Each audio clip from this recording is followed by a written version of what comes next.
Welcome to the Exchange Wales podcast, a series that explores research and practice sharing, evidence and care experience to build better social care in Wales and beyond.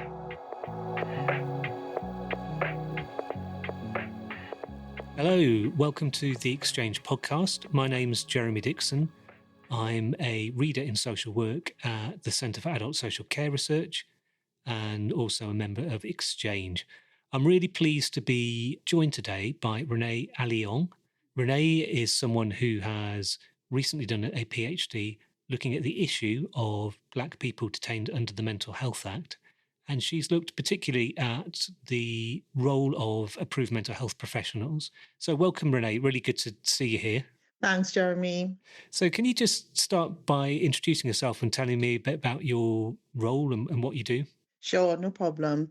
As Jeremy said, hi to all your listeners. I'm a registered social worker and I'm also a social researcher. My PhD explored how approved mental health professionals make decisions to detain people. And in particular, we looked at the issue of disproportionate detention under the Mental Health Act of people from Black ethnic groups. My research used an institutional ethnographic approach to trace how AMHPS' day-to-day work is shaped by legislation, policy, and organizational processes.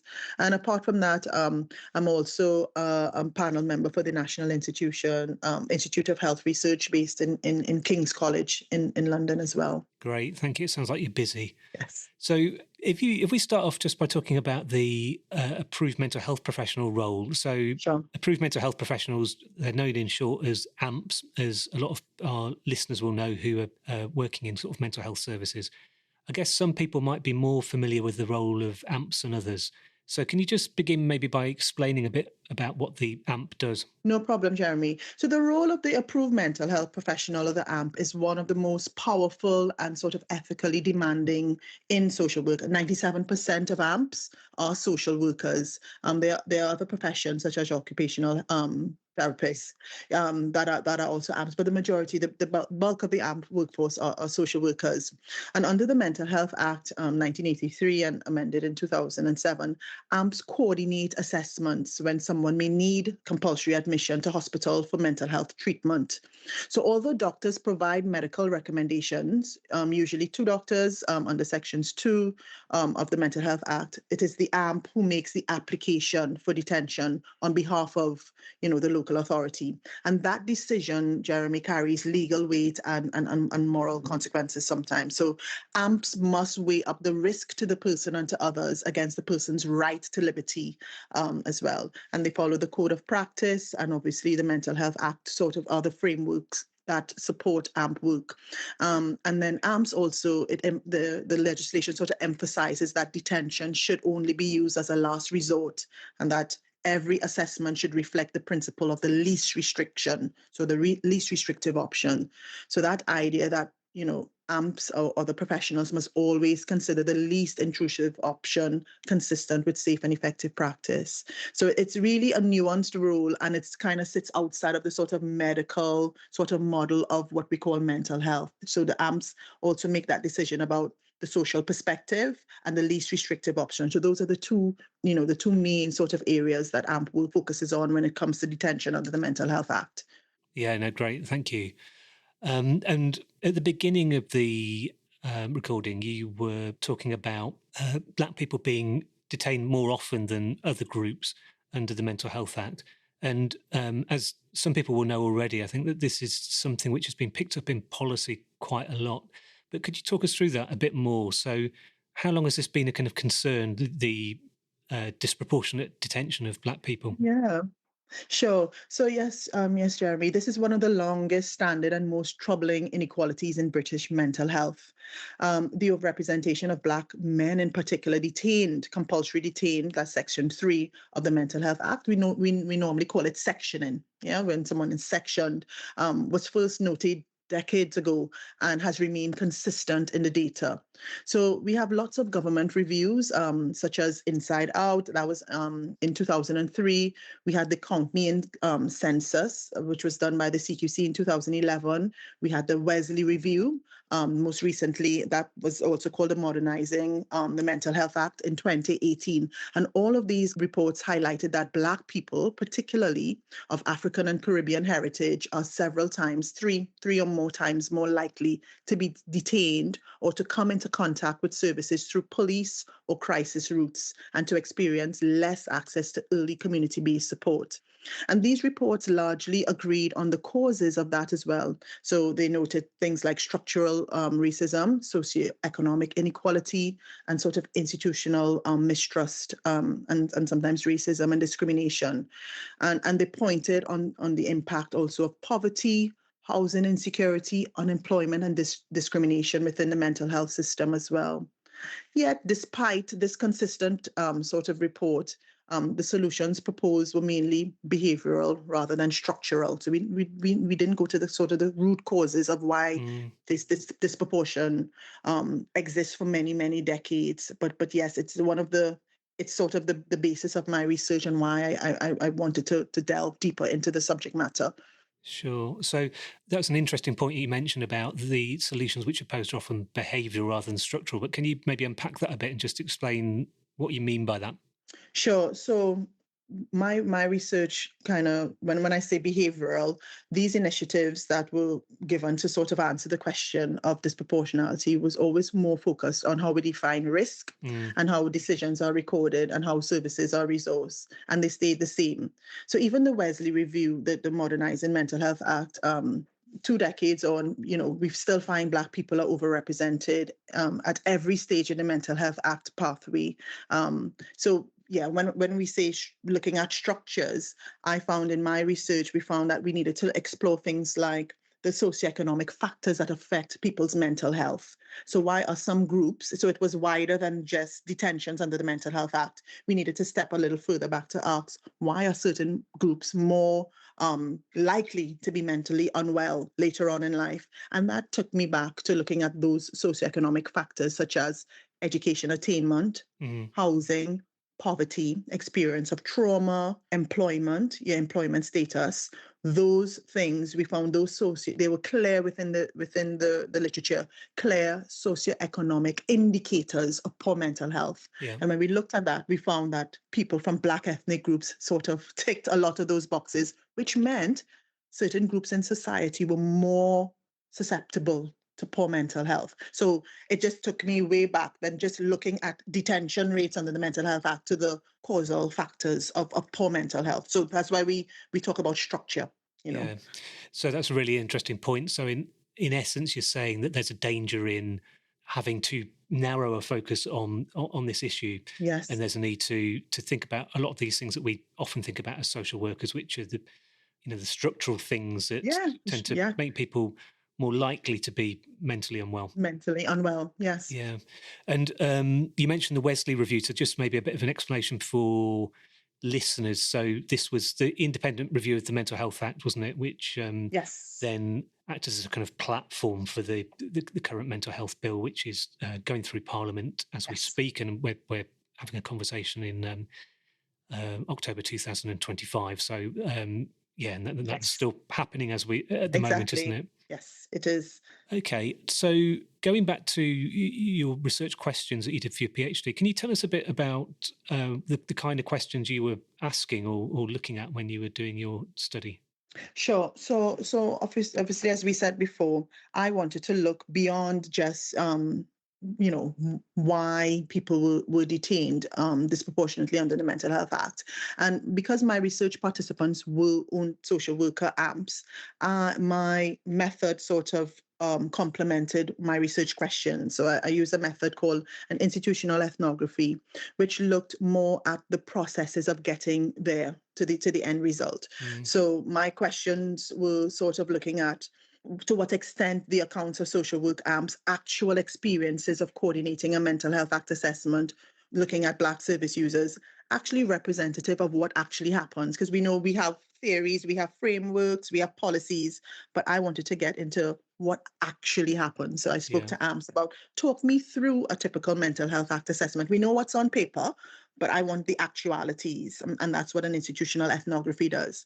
I also looked specifically at when AMPS applied the least restrictive option, or looked at the social perspective, what factors influence their decision to either detain or not detain? And were there any sort of context or nuances in particular for Black people or Black service users there? So I looked at two things. Talk me through, forget what's written on paper. Talk me through what actually happens when someone has acute mental distress and you're called to do a mental health act assessment. Give me what actually happens. And then secondly, when you need to apply that least restrictive option and look at that social perspective, not the medical diagnosis, what happens? Talk me through that as well. Is there anything different for certain groups? Are there any factors that are unaccounted for? So that is what the crux of what an institutional ethnography was about. Okay. So I guess not all listeners might be familiar with that term, ethnography, Sure. but so what would ethnographers normally do, or what would they be trying to do? So a typical ethnographer, not an institutional ethnography, and I'll explain the difference. So an ethnographer would submerge themselves in a culture. If you were doing an ethnography, you will go into a particular culture, you will learn the language, you might eat the food, you might just learn a lot about the people and how they live and what makes them who they are. But with an institutional ethnography, it's similar, but it's looking at institutional processes. So it's not focused on the AMP, the person themselves. It's focused on the things that the person relies on to make their decisions. Yeah. So what are the policies? What are the frameworks? What are the texts you use? What mediates your work? So that is what an institutional ethnography is about. It's less focused on an individual AMP, but more focused on what supports you in making these decisions. What are the relationship with the multidisciplinary teams? How does a Section 12 doctor influence these decisions? So it's less looking at individual AMPs, but more looking at the processes, the part of the system that the AMP operates in, and seeing what we call if there are any disjunctures. So what is different in reality as opposed to what's written in policies and papers. And so I looked at any anomalies that might come up, which was very interesting, Jeremy, because as you know, we all have a job description that you do A, B, C. But if I ask you in reality, tell me how your day actually goes. I know your job description, you're a reader of social work, but there may be lots of things that are hidden work that lies within that job description. So that's what an institutional ethnography gets to see, raise the lid on the unseen work, that sort of hidden work there. Sure. And it sounds like from what you were doing interviews with the approved mental health professionals. But yes, having read your study, I think you're also then looking at the policy documents, which you kind of talked about then as well. So were you looking at, was it just national policy documents, or was it also what was happening in the local authorities? Sure. So within institutional ethnographies, we have something called BOSS texts, and those were the texts that actually mediate your work. So when I'm doing an interview with AMPs, I just ask them, so where you mentioned this, where does that policy sit? Where does that instruction sit? So some things were at a local level, but I found there were very limited BOSS texts with when I spoke to AMPs. And the thing about BOSS texts, they are key in organizing documents that shape practice. So statutes, regulations, policy, frameworks, and the forms that professionals complete. So what forms?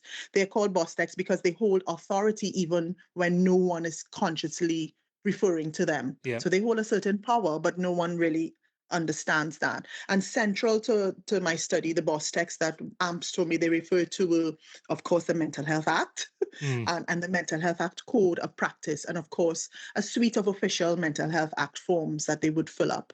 And I also examined risk assessment tools, which were really, really important, local authority guidance, and case management systems. So we spoke about all these sort of frameworks that sit in the background, but do impact your decision making. And what these texts have in common is that they codify what counts as legitimate reasoning.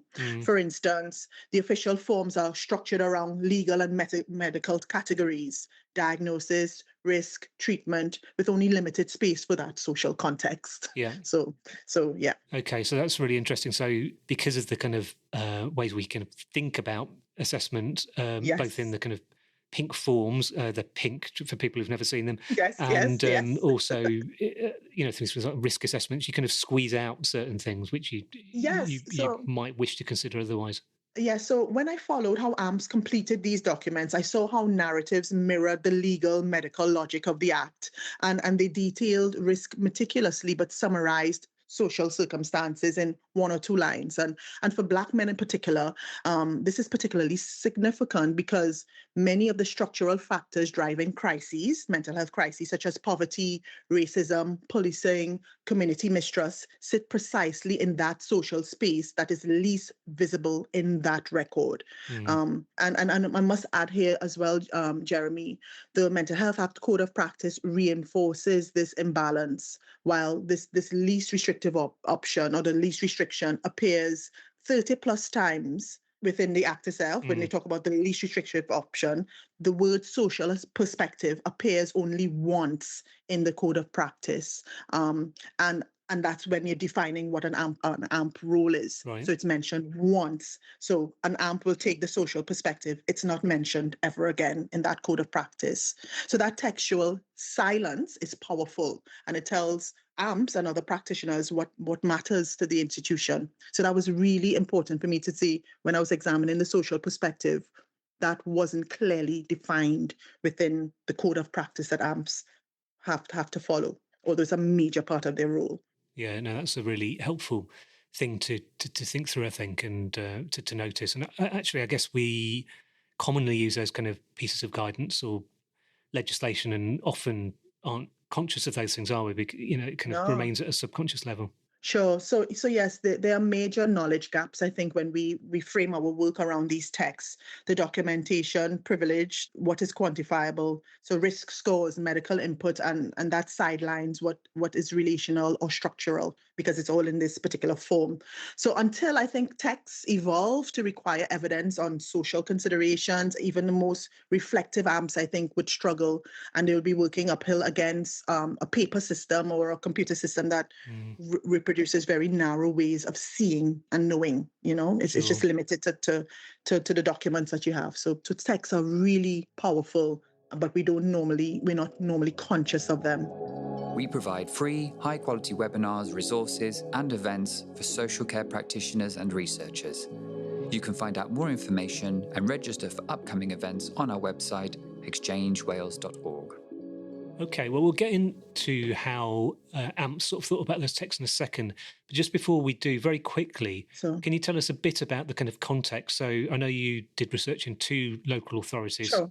Can you tell us a bit about them? I know you can't give us their names because of confidentiality, but just give us a bit of background detail. No problem at all, Jeremy. So I carried out my fieldwork in 2 contrasting local authorities.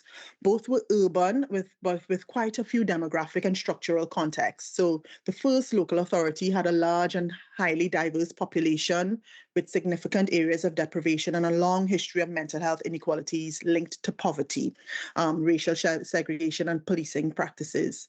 The second local authority was smaller and more compact, with pockets of diversity, but a different community layout and service configuration. And while both areas were urban, the first had a much higher proportion of Black people and long-standing community concerns about over-policing and mental health detention, whereas the second local authority had a smaller Black and minority population and more integrated community services. A practical but important difference between the 2 local authorities is how they manage conveyance as well, and just explain quickly.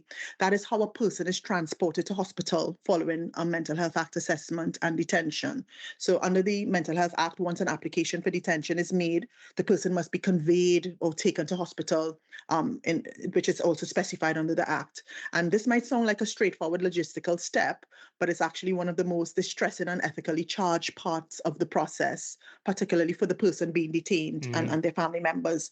In the second local authority, there was a dedicated mental health conveyance service, usually staffed by trained professionals who understood sensitivities of the Mental Health Act and worked within the Mental Health Act. And this meant that transportation and that sort of logistics could happen in a calm, planned, and trauma-informed way. And AMPS described this as a huge asset. By contrast, the first local authority, AMPS, had to rely on ambulance services to provide conveyance, which ambulances are, of course, primarily designed and staffed for medical emergencies such as heart attacks and strokes and what have you.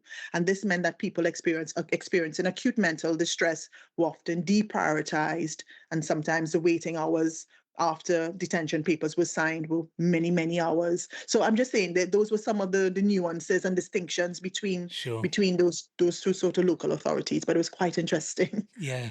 Okay, so let's pick up on some of the interviews with AMPS and what they told you about their practice. Sure. So one of the things that you just spoken about was about sort of least restriction. So that's a phrase which is used Yes. in the Mental Health Act and Guidance. And as you helpfully kind of explained, the idea is that you should be only detaining people if they absolutely need to be detained. So if you can kind of treat them at home or whatever, then obviously that's something you should be trying to do.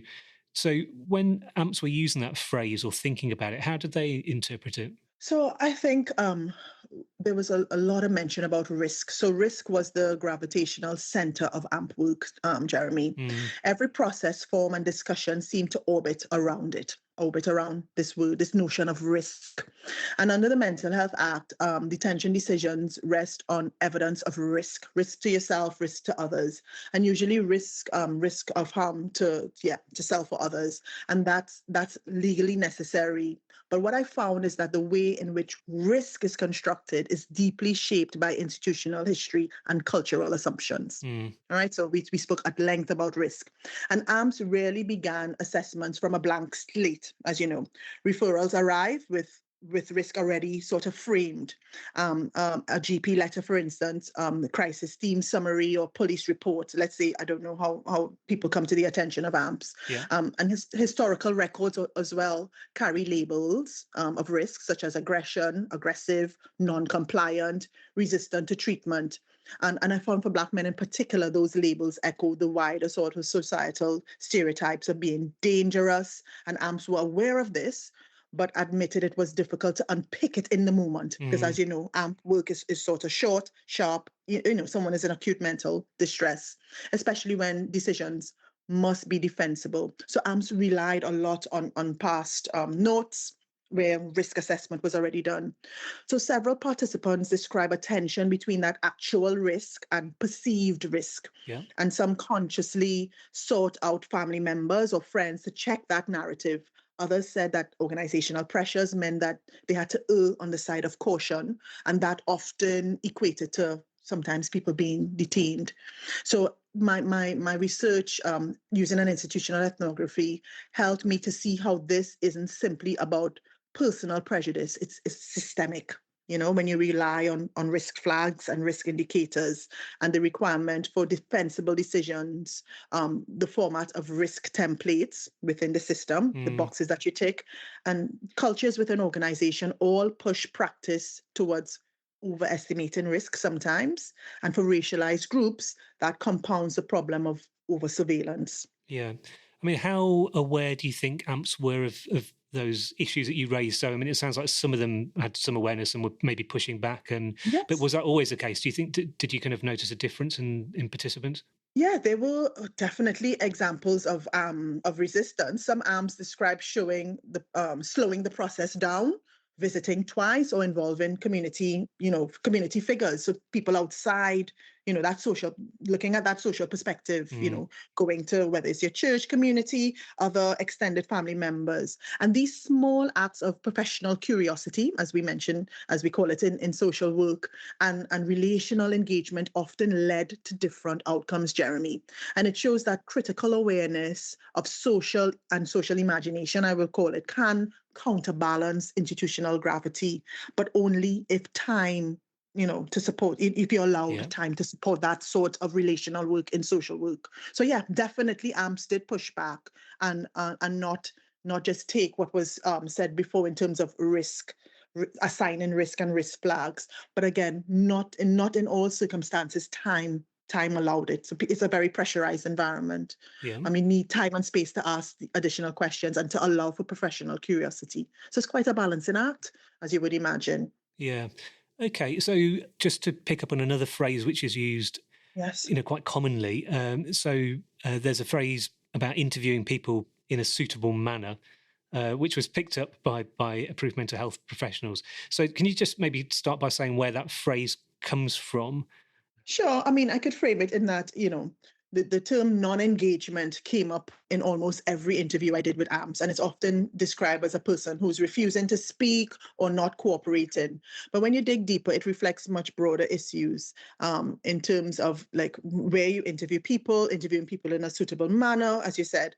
As you know, under Section 136, I know that's changing now. So Section 136, for those who aren't aware, is when there's police involvement. So someone may be picked up in acute mental distress, probably on the streets, and you're taken to what was called a place of safety. And up until now, a place of safety could have been in a police cell, right? So, and then the police will alert the AMP that a mental health act assessment is necessary. But obviously looking at a suitable interviewing in a suitable manner, most AMPs said, obviously, and now we know that prison cells, in particular for Black men who were mistrusting of the police, mistrusting of had trauma, let's say with police before, that was not, a suitable place to be interviewed. We're looking at Black men in particular. So previous experiences with services, especially police involvement, as I said, have left deep scars and sometimes trauma. And by that time, when an AMP arrives, the encounter already carries symbolic weight if you're going to interview someone in a police cell, let's say, and it informs you have, you're conscious of authority, surveillance, and people tend to be silent and withdraw. And it can be a form of self-protection rather than showing pathology. So that people kind of say, if you're not engaging, that's part of the pathology. That's part of the symptoms of what is going wrong with the person. So interviewing in a suitable manner was very nuanced, Jeremy, and how that was interpreted was, case by case. No, that's an interesting point, actually, because I think that's maybe something that's not thought about so often. So I guess, the police may be involved in a couple of ways. So that, sometimes people can be taken to the police station because that can be seen as what's known as a place of safety, isn't it, within the Act? Or sometimes people can be taken to special wards, which are also identified as a place of safety. But I guess if the police are involved, people might then see that as a police process. So not speaking, like you say, can be not wanting to get charged with something. Exactly. People might not understand it's a mental health process. So just to go a little deeper into that. So the code of practice, as you rightly said, requires that interviews be conducted in a suitable manner, but offers little guidance on what suitable means in practice. And I found that for many AMPs, they interpreted it, as you said, some AMPs interpreted it as environmental, so finding a quiet place or ensuring privacy, whereas other AMPs extended it to relational work, so using interpreters, involving family, or spending more time. So again, things are not defined. So my reflection is what suitable must also mean a culturally suitable and historically aware environment. So understanding the legacy of coercive psychiatry, for instance, and racial profiling changes how we interpret behavior. And what might appear as non-engagement could actually be a reasonable response to structural mistrust, for instance.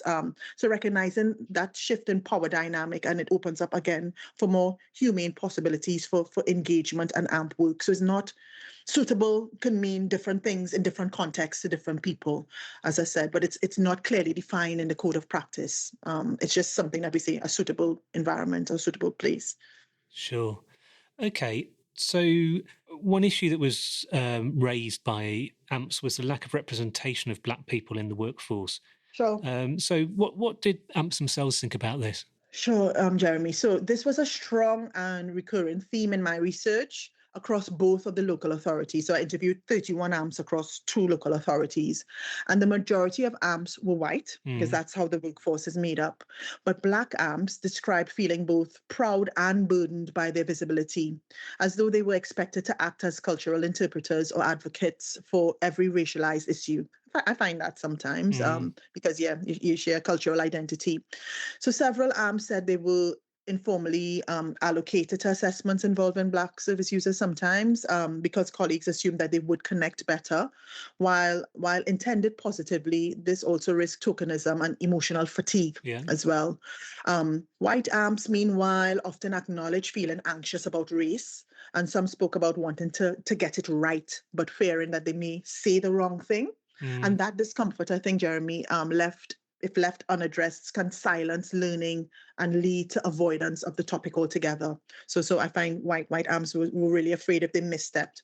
So I would say for both groups, white and black amps or ethnic minoritized amps, they recognize the need for structural and cultural change, not just diversity in numbers. And they suggested a few things. They suggested like targeted recruitment to make AMP workforces more reflective of the communities they serve. So that was it. It's about making your services more reflective of your communities. So you have that sort of cultural identity. Also, anti-racist supervision, ongoing reflective spaces to explore how race and power shape everyday judgments. And I think representation does matter because it shapes both insight and confidence as well. But representation alone isn't enough. It's just not enough to just recruit more black amps.